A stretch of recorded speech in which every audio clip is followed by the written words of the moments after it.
viene de Colombia. Miss International 2025, Catalina Duque, bienvenida.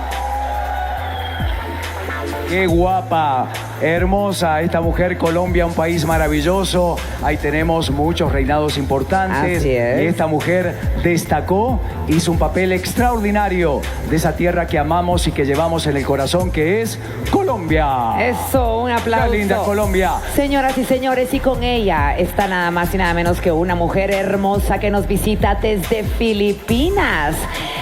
Ella es Miss Grand International 2025, Emma Tiglao. Bienvenida a Guatemala. Bueno, qué guapas. Gracias. Bienvenida, Emma. Aclamada, seguida, tienen millones de seguidores. Millones. Es impresionante. Es una mujer hermosa, además, por dentro y por fuera. Bienvenidas ambas. Gracias, gracias por acompañar.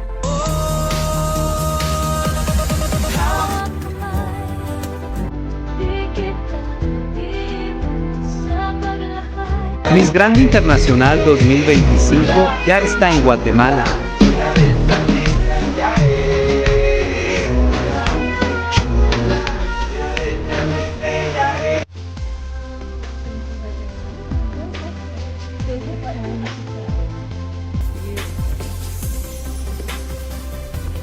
So inyo pong napanood mga kapolitika itong si Emma Tiglao dito sa kanyang pagbisita sa Latin country, specifically itong sa bansang Guatemala.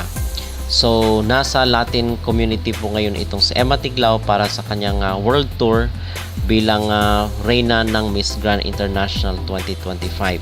So in fact, meron pa po siyang mga naka-schedule na tour, hindi lang po sa Guatemala kundi sa iba't ibang mga bansa dito sa Latin country para daluhan yung finale ng Miss Grand para sa kanilang mga lugar.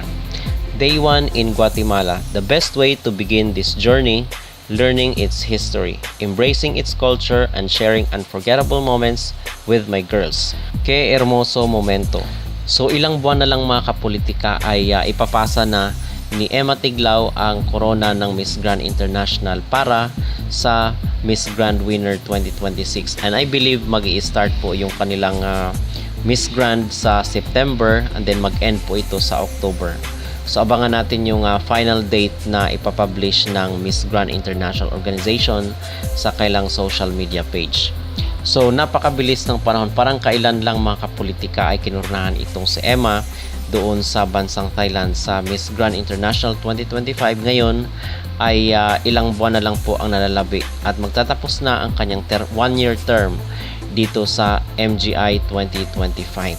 So napakabilis ng panahon at tayo is sad to say nalulungkot rin po tayo mga kapolitika na magtatapos na ang termino, pero for a while is ini-enjoy muna ni Emma Tiglao ang moment na makabisita sa iba't ibang panig ng mundo bilang parte ng kanyang paging Miss Grand Winner 2025.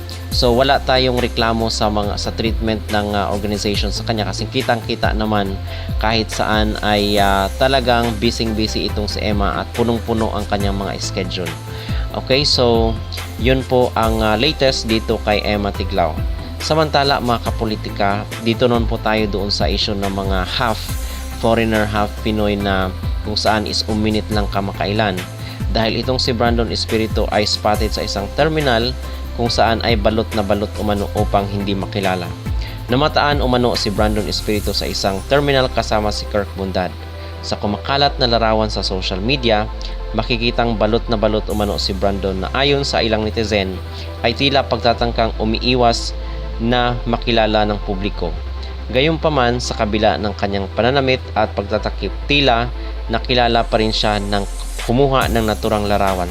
Sa isang palagay, totoo nga kaya ang larawan na ito o isa lamang itong likha ng AI o Artificial Intelligence. So if totoo man po ito mga kapolitika, is nakakalungkot lang na grabe pala yung naging consequence doon sa kanilang controversial na comment sa atin at yung pag-exploit sa mga Pilipino para sa kailang mga personal na ambition.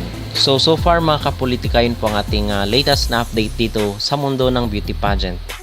Sa lahat ng nandito ngayong gabi, inaanyayahan ko ang lahat. Bakit? na manood ng live selling bukas. So, magla-live selling po ako ng mga pre-loved clothes ko. These are my personal clothes. No branded clothes here. No designer clothes also. So, I don't have any. Dito, ila-live selling ko siya together with my Blueberry family. Some of them, especially my admins, are there to help me out. This is for the benefit of the people who were struck by the earthquake po sa Mindanao, sa Jensen. So this will be donated. All the proceeds will be donated directly to them.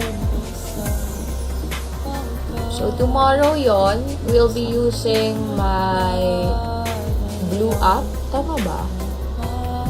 Kasi hindi yata pwede dito. So, we'll use that. Kaya, tomorrow guys, 6 p.m. Again, 6 p.m. I will do live here muna. Tapos, lipat tayo dun sa kabila. Sa kabilang app. Okay? Everybody.